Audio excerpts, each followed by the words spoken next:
अच्छा जी, जिस दिन मेरी बच्चियाँ गई थी उस दिन ना मेरे मोबाइल में 13% बैटरी थी। उस 13% बैटरी में मैं फटाफट वीडियो बनाई।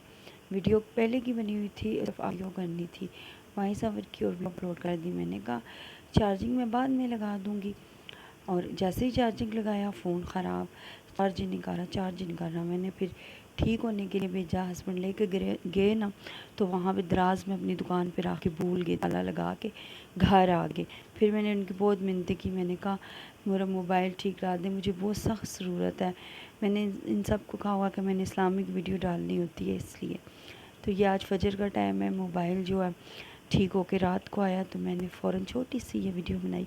मैंने कहा आप लोगों को बता दूं कि मैं जानबूझ के नहीं ऐसा कर रही, कि मैं जानबूझ के वीडियो नहीं डाल रही। मेरी मजबूरी, मेरा मोबाइल नहीं अच्छा वाला ख़राब हो जाता है बार बार। तो अल्लाह पाक पैसे देगा, इंशाल्लाह हम नया मोबाइल लेंगे।